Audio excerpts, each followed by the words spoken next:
नमस्कार साथियों, भारत से जुड़ी इंटरनेशनल खबरों की इस सीरीज में आपका एक बार फिर से स्वागत है।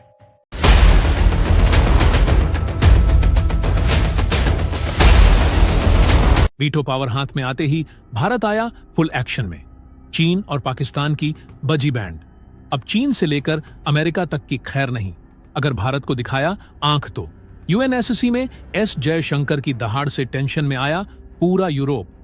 भारत इतना बड़ा खेल कैसे खेल गया, यह सोच सोच कर पूरी दुनिया हैरान। भारत ने चली ऐसी चाल कि चीन की वीटो पावर छीनने तक की आई नौबत।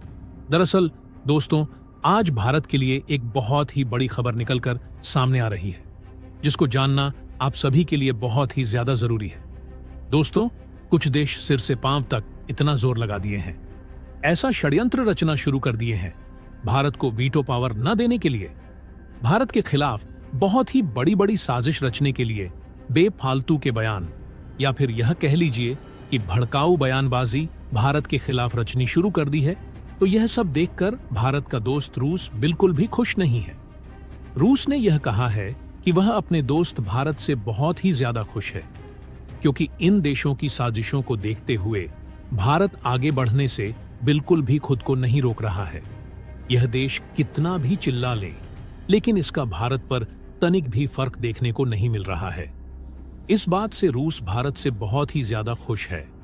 लेकिन बात यहीं पर ही खत्म नहीं होती, क्योंकि भारत ने एक बहुत ही बड़ा डिसीजन लिया है कि वह अब वीटो पावर को हासिल करके ब्राजील को पछाड़ देगा। संयुक्त राष्ट्र महासभा के अध्यक्ष डेनिस फ्रांसिस ने भारत को लेकर बहुत बड़ा ऐलान कर दिया है। उनके ऐलान से साफ हो चुका है कि भारत का ओहदा दुनिया में हद से ज्यादा बढ़ चुका है।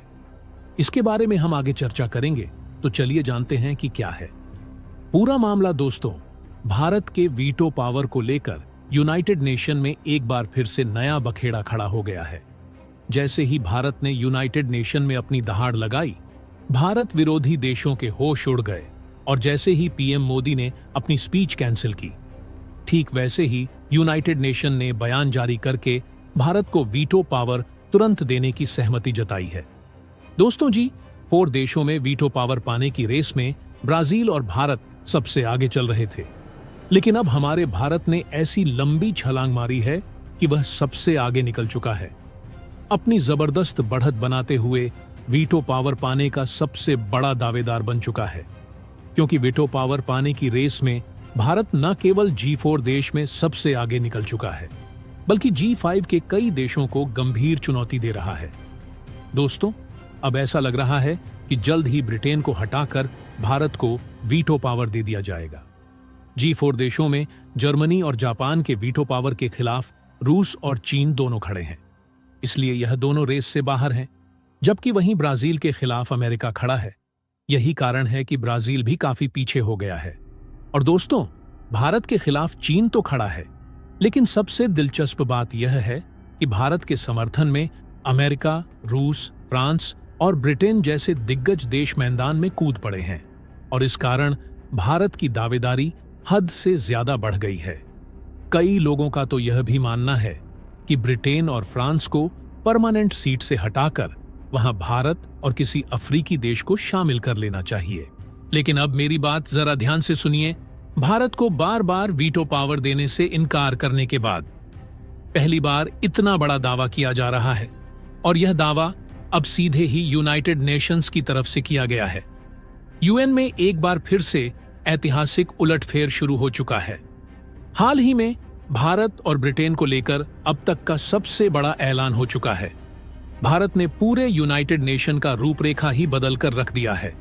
वीटो पावर को लेकर यूएन में भारत पर फिर से नया बवाल शुरू हो गया है। भारत को तुरंत वीटो पावर देने के लिए 2 बड़े ऐलान किए गए हैं।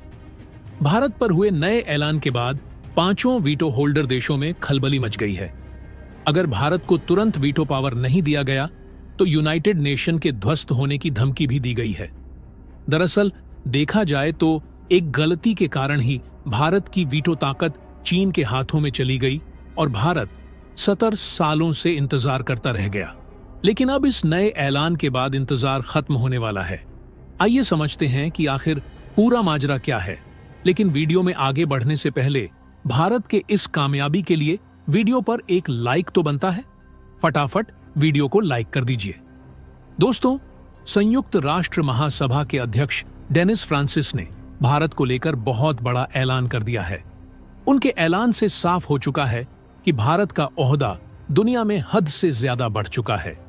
उन्होंने पांचों वीटो होल्डर देशों को वार्निंग देते हुए कहा है कि भारत बहुपक्षवाद का बहुत बड़ा सपोर्टर है और ग्लोबल मामलों में इसका योगदान लगातार बढ़ रहा है। लेकिन इसके बाद उन्होंने भारत के वीटो पावर पर बहुत बड़ा ऐलान कर दिया है। उन्होंने कहा कि भारत यूनाइटेड नेशंस में एक मजबूत नेता बनकर उभरा है और भारत का यह रोल भविष्य में और भी मजबूत होगा। इसलिए उसे सुरक्षा परिषद का परमानेंट मेंबर जल्द बनाने की उम्मीद है। उनका यह बयान ऐसे समय पर आया है जब भारत लगातार हर सेक्टर में नया नया धमाका कर रहा है और मौजूदा G5 देशों में खलबली मचा रहा है। उन्होंने आगे यह भी कहा कि भारत को वीटो पावर देने का फैसला अब मौजूदा सदस्यों को करना है कि यूएन में कैसे बदलाव होंगे और भारत जैसे प्रभावशील देश को कैसे शामिल करना है। इसके बाद उन्होंने भारत के एक और धमाके के बारे में जिक्र किया। भारत के डिजिटलाइजेशन और टेक्नोलॉजी में गहरी दिलचस्पी को लेकर फ्रांस ने यह कहा कि यह इकोनॉमिक डेवलपमेंट के लिए बेहद जरूरी है। भारत ने इस क्षेत्र में अपनी कामयाबी से पूरी दुनिया को हैरान करके रख दिया है।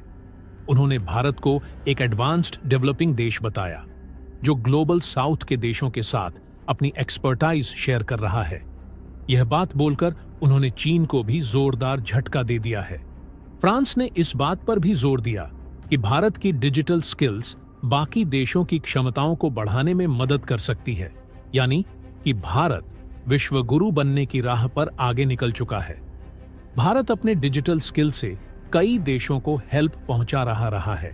इसका मेन मकसद था कि वह विश्व शांति बनाए रखने में मदद करेगा और अलग अलग देशों के बीच पैदा हुए कंट्रोवर्सी को खत्म करेगा ताकि युद्ध जैसी स्थिति ना बने।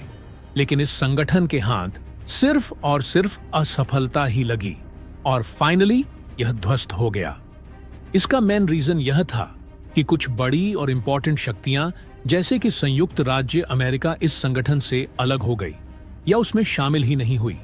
ठीक वही हाल अब यूनाइटेड नेशन का होने जा रहा है, क्योंकि आज की डेट में दुनिया की 5वीं सबसे बड़ी आर्थिक महाशक्ति भारत परमानेंट सीट का मेंबर है ही नहीं। लीग ऑफ नेशन के ध्वस्त होने के अनुभव से संयुक्त राष्ट्र यानी कि यूनाइटेड नेशंस के संस्थापकों ने यह सबक सीखा कि अगर किसी बड़े और शक्तिशाली देश का सहयोग नहीं मिलता है, वह संगठन से अलग हो जाता है, तो संगठन कमजोर हो जाएगा और पॉसिबिलिटी यह भी है कि ध्वस्त भी हो सकता है। इसलिए यूनाइटेड नेशंस की स्थापना में सुनिश्चित किया जाएगा कि सभी बड़े और महत्वपूर्ण देशों की सहभागिता हो और उन्हें एकजुट रखा जाए ताकि संगठन मजबूत और भावी बना रहे। लेकिन आज की डेट में हमारा भारत अमेरिका और चीन के बाद सबसे शक्तिशाली देश बनकर सामने आया है। ऐसे में अगर भारत को यूनाइटेड नेशन में परमानेंट सीट नहीं दी गई तो फिर यूनाइटेड नेशन ठीक वैसे ही ध्वस्त हो जाएगा जैसे लीग ऑफ नेशन ध्वस्त हो गया था। इसीलिए सिंगापुर के पूर्व राज्य नायक का यह कहना है कि अगर किसी महान शक्ति या ग्रेट पावर का समर्थन या सहयोग नहीं होता है तो ऐसे में अंतरराष्ट्रीय संगठनों के ध्वस्त होने का खतरा 100% बढ़ जाता है। जैसा कि राष्ट्र संघ के साथ हुआ था, यही सबक संयुक्त राष्ट्र के संस्थापक ने सीखा और इसे ध्यान में रखकर संयुक्त राष्ट्र को बनाया गया। लेकिन आज बदलते समय के अनुसार भारत को वीटो पावर देने की जरूरत महसूस हो रही है, लेकिन भारत विरोधी देश बात सुनने को तैयार ही नहीं है, जिसके कारण हाल ही में पीएम मोदी ने अपने यूएन स्पीच को कैंसिल कर दिया है। अब संयुक्त राष्ट्र महासभा यानी यूएनएससी के इस साल के सत्र में प्रधानमंत्री नरेंद्र मोदी स्पीच नहीं देंगे। अब उनकी जगह भारत की तरफ से विदेश मंत्री एस जयशंकर 28 सितंबर को यूएनएससी में भारत का रिप्रेजेंटेशन करेंगे। पहले की लिस्ट में यह साफ साफ लिखा था कि पीएम मोदी यूएनएससी में भारत का प्रतिनिधित्व करेंगे, लेकिन नई लिस्ट में यह बदलाव हुआ है। इससे पहले जुलाई में आई लिस्ट के मुताबिक पीएम मोदी 26 सितंबर को यूएनएससी में स्पीच देने वाले थे, लेकिन अब यह काम विदेश मंत्री एस जयशंकर करेंगे। यह दर्शाता है कि भारत यूनाइटेड नेशन के खिलाफ बेहद आक्रामक हो गया है। इसी कारण यूनाइटेड नेशन भारत की तारीफ कर रहा है और भारत को तुरंत वीटो पावर देने की बात कर रहा है। तो दोस्तों, इसके बारे में आपका क्या कहना है? कमेंट बॉक्स में जरूर बताइएगा। तो दोस्तों, जय हिंद, जय भारत।